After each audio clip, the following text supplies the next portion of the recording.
لیکن یہ نجات نہیں، نجات وہ کہ جو اللہ تعالیٰ میدان حشر ہی میں ہماری مغفرت کا اعلان فرمائے، اللہ تعالیٰ اول وہلے میں ہمیں جنت میں داخل فرمائے، اس نجات کی بات کر رہا ہوں۔ وہ نجات جان لیجئے محض کلمہ گو ہونے کی بدولت نہیں ملے گی۔ اس نجات کے لیے شرط اول ایمان، شرط دوم عمل صالح، شرط ثالث تواصی بالحق، اور چوتھی شرط تواصی بالصبر۔ یہ قرآن کا بیان ہے، یہ کسی انسان کا کلام نہیں ہے کہ اس میں ترمیم کی جا سکے۔ چار شرطیں پوری ہوں گی تو نجات ہوگی، اور اگر ان میں سے کوئی ایک، میں اس کی ایک سادہ سی مثال بھی دیا کرتا ہوں، بہت سمپل، سادہ مثالوں سے بات واضح ہو جایا کرتی ہے۔ آپ کسی حکیم کے پاس گئے، اس نے آپ کی نبض دیکھی، نسخہ لکھ دیا، 4 دوائیں لکھ دی، یہ اتنے ماشے اور یہ اتنے تولے، یہ فلاں، یہ اتنی، بھائی 4 دوائیں ہیں، استعمال کرو۔ اب آپ نے آیا ایک اس میں سے نکال دی، 3 رکھ لی، یا 2 نکال دی، 2 استعمال کر لی، تو یہ نسخہ کس کا کہلائے گا؟ یہ اس حکیم کا نسخہ نہیں ہے، یہ آپ کا اپنا نسخہ ہے۔ ہو سکتا ہے یہ نسخہ شفا نہ رہے، نسخہ ہلاکت بن جائے، اس لیے کہ آپ کو معلوم ہے، ہر شخص جو نسخہ لکھتا ہے وہ جانتا ہے، آپ کسی مرض میں ایک دوا دیتے ہیں جو بڑی تیز ہے، مضر ہے، ضروری بھی ہے دینی، ساتھ ہی اس کے لیے مصلح دیتے ہیں، کریکٹیو دیتے ہیں جو اس کے تیز اثر کو ختم کر دے، اس کا جو مضرت بخش پہلو ہے اس کا ازالہ کر دے۔ اب فرض کیجئے آپ نے وہ تیز دوا تو خوب استعمال کی، اور اس کا جو وہ کریکٹیو تھا، اس کا جو مصحح تھا، اس کو آپ نے ساقط کر دیا، تو وہ نسخہ شفا ہوگا کہ نسخہ ہلاکت؟ نسخہ ہلاکت۔ تو جان لیجئے یہ 4 اجزاء پر مشتمل نسخہ نجات ہے جو اللہ تعالیٰ نے ہمیں عطا فرمایا۔ والعصر ان الانسان لفی خسر الا الذین آمنوا وعملوا الصالحات وتواصوا بالحق وتواصوا بالصبر۔ یہ چاروں شرطیں لازم ہیں، ان میں سے کسی کے اندر کوئی کمی بیشی کرنے کا اختیار ہمیں حاصل نہیں۔ دیکھیے یہی وجہ ہے، وہ جو کتابچہ ہے میرا شائع شدہ سورۃ العصر پر، اس میں میں نے امام راضی کا ایک جملہ نقل کیا، میں حیران ہو گیا، ان کی عظمت مجھ پر منکشف ہوئی جب میں نے سورۃ العصر کی تفسیر میں ان کے یہ الفاظ دیکھے۔ امام راضی کی بات یہ ہے، اگرچہ کچھ لوگ ان سے بدظن بھی ہیں، کچھ حضرات نے یہ جملہ بھی کس دیا ہے تفسیر راضی کے بارے میں، فیہ کل شیء الا القرآن، لیکن یہ ہے کچھ اہل علم کی اندر کی باتیں آپس کی۔ امام راضی کا اصول یہ ہے کہ وہ عبارت کو سامنے رکھ کر جو اس سے نتیجہ نکلتا ہے خالص آبجیکٹیولی، معروضی طور پر وہ برآمد کرتے ہیں اور اس ٹیکسٹ کو فالو کرتے ہیں۔ چنانچہ انہوں نے جو جملہ اس میں لکھا ہے، وہ کہتے ہیں اس 3 آیت کے بارے میں، اعلم ان هذه الآیہ فیہا وعید شدید، اس آیہ مبارکہ میں بڑی زبردست وعید ہے، اللہ کی طرف سے بڑی دھمکی ہے۔ کیوں؟ اس لیے کہ اس نے یہ طے کر دیا ہے، اس نے یہ بات واضح کر دی ہے، لأنها حکم بالخسار علی جمیع الناس الا من کان آتیا بهذه الاشیاء الاربعۃ وہی الایمان والعمل الصالح والتواصی بالحق والتواصی بالصبر، ودل ذلك ان نجات معلقۃ بمجموع هذه الاشیاء۔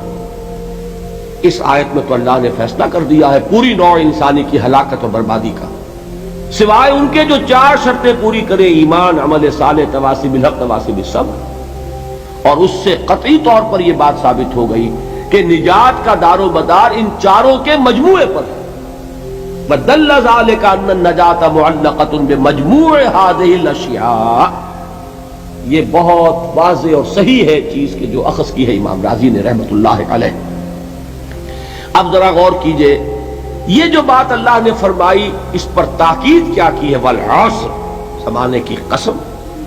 ویسے تو اللہ تعالیٰ بغیر قسم کھائے بھی جو بات فرمائے مستند ہے ان کا فرمایا ہوا، کسی شک و شبے کی گنجائش نہیں، لیکن جہاں اللہ تعالیٰ کسی بات پر چاہتا ہے زور دینا، کسی بات پر چاہتا ہے کہ تمہیں پختہ یقین ہو جائے، وہاں وہ قسم کھا کر کہتا ہے والعصر ان الانسان لفی خسر الا الذین آمنوا وعملوا الصالحات وتواصوا بالحق وتواصوا بالصبر۔ 4 باتیں میں نے عرض کی تھیں، ابتدائی تمہیدی 4 ہی باتیں ہیں تذکر بالقرآن کے درجے میں.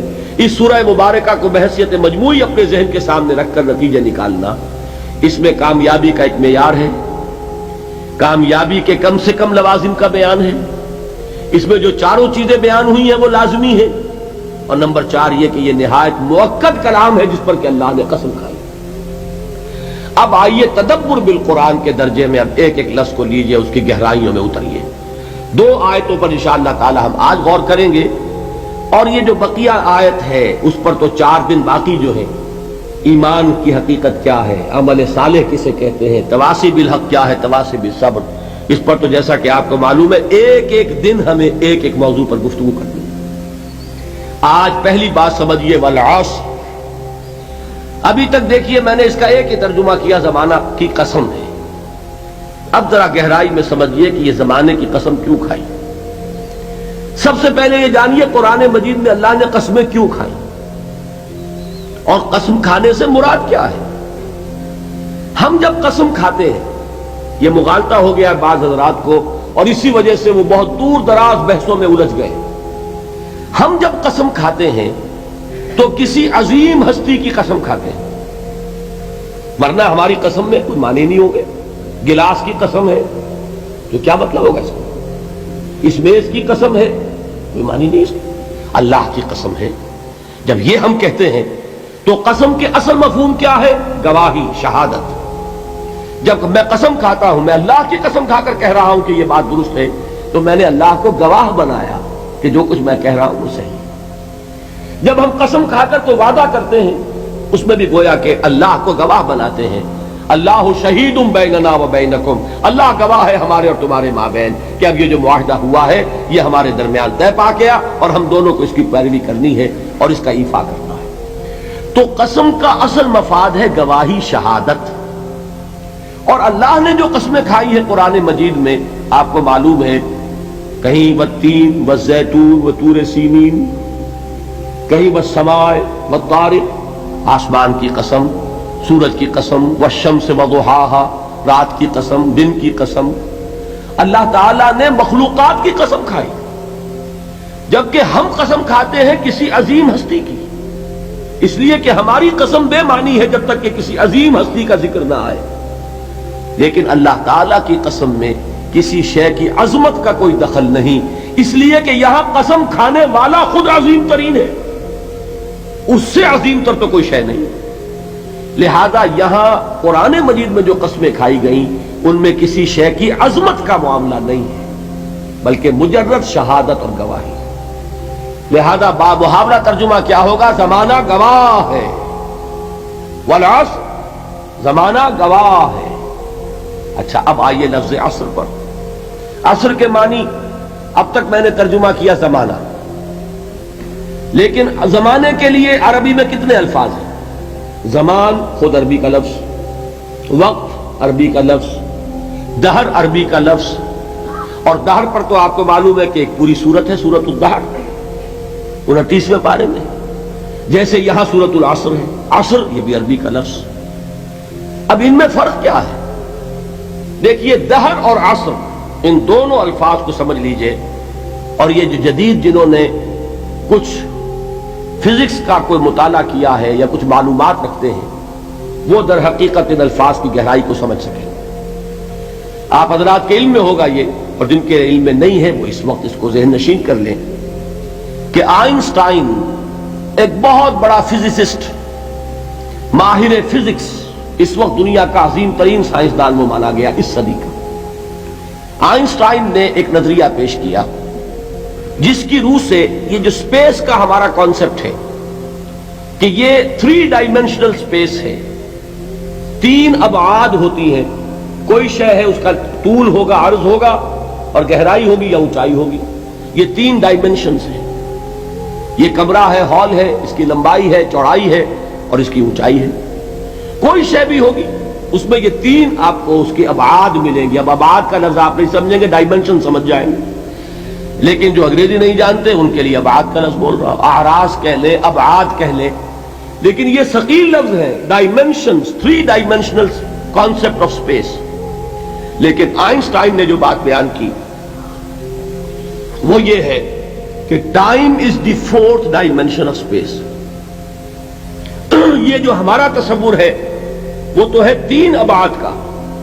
حقیقت میں اسپیس جو ہے 4 ڈائمینشنل ہے، اور ٹائم جو ہے وقت وہ در حقیقت 4تھی ڈائمینشن ہے اسپیس کی.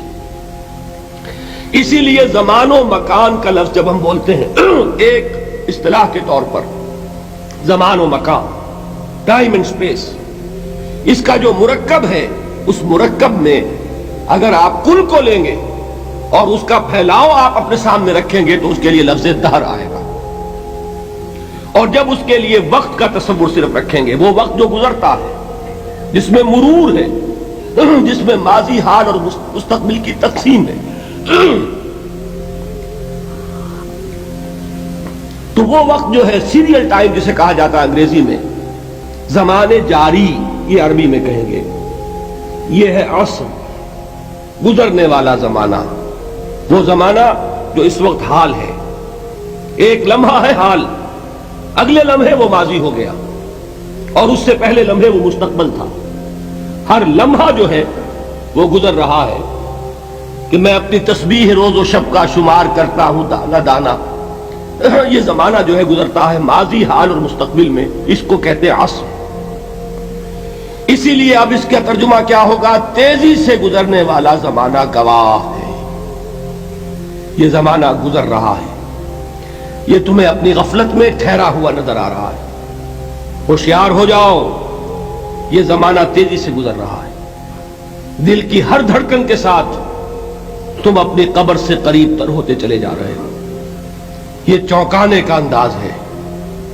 یہ زمانہ جو تیزی سے گزر رہا ہے، یہ دیکھیے ایک شعر بچپن میں ہم نے پڑھا تھا، اس وقت اس کی کیفیت آپ پر طاری ہوگی. غافل تجھے گھڑیال یہ دیتا ہے منادی، گردوں نے گھڑی عمر کی ایک اور گھٹا دی. Every minute which is passing, it is bringing you nearer to your grave. ہم نے اپنے میٹرک کے زمانے میں ایک انگریزی کی نظم پڑھی تھی، سام آف لائف. اس میں ایک سٹینزا میں آپ کو پڑھ کر سنا رہا ہوں. Art is long and time is fleeting, and our hearts though stout and brave, still like muffled drums are beating funeral marches to the grave. یہ آپ کے علم میں ہوگا جب کوئی فوجی بڑا شخص جو ہے، کوئی جرنیل، اس کا جب انتقال ہو جاتا ہے، اس کی لاش کو لے کر جاتے ہیں اس کے کفن کو، تو اس کے ساتھ ہی بینڈ بجتا ہے. بینڈ کی ہر جو بیٹ ہے اس کے ساتھ وہ جنازہ قبر سے قریب تر ہو رہا ہے. وہی بیٹنگ آف دی ہارٹ ہے. دل کی ہر دھڑکن کے ساتھ تم اپنی موت سے قریب تر ہو رہے ہو. تمہارا یہ جنازہ جیسے کہ وہ بیٹ آف دی ڈرم ہے، اسی طرح بیٹ آف دی ہارٹ کے ساتھ تم اپنی قبر سے قریب تر ہو رہے ہو. اور یہ زمانہ جو تمہاری اصل متاع ہے کیا ہمارے پاس؟ یہ تھوڑی سی مہلت، اسی میں کچھ بنانا ہے. اور یہ مہلت تیزی سے گزر رہی ہے، جیسے برف پگھلتی ہے. امام راضی ہی نے یہ بڑی عمدہ بات لکھی ہے کہ والعصر کا مفہوم مجھے اس وقت معلوم ہوا جب وہ کہتے ہیں کہ میں ایک شہر میں داخل ہوا، شام کا وقت تھا، بازار اب ختم ہونے والا تھا، تو ایک برف کا تجارت کرنے والا، برف بیچنے والا چیخ چیخ کر کہہ رہا تھا، لوگوں مجھ سے برف خرید لو، جلدی کرو، اس لیے کہ میری برف پگھلی جا رہی. اس لیے کہ ایک دکاندار تو وہ ہے جس کا سامان رکھا ہوا ہے، وہ دکان بند کرے گا، اگلے دن کھولے گا، پھر وہ سامان موجود ہے. اگر کچھ نہ بکا، نفع نہیں ہوگا، اس کا اصل سرمایہ تو ضائع نہیں ہوگا. اگر جوتے کی دکان ہے، جوتے موجود ہیں، سبزی کی دکان ہے، چلیے کچھ باسی ہو جائے گی، کچھ نہ بچی رہے گی، کریانے کی دکان ہے، سامان موجود ہوگا. لیکن یہ برف کا تاجر جو ہے، اس کا برف اگر پگھل گیا تو اصل زر گیا، سرمایہ ختم ہوا. انسان کی مثال اس برف کے تاجر کی سی ہے کہ ہر لمحہ وہ برف پگھل رہا ہے، وقت ختم ہو رہا ہے، اور انسان اپنی منزل سے قریب تر ہو رہا ہے. اگر اس میں اس نے کچھ بنا لیا تو کامیابی ہے، اور اگر یہ وقت گزر گیا تو پھر تباہی اور بربادی.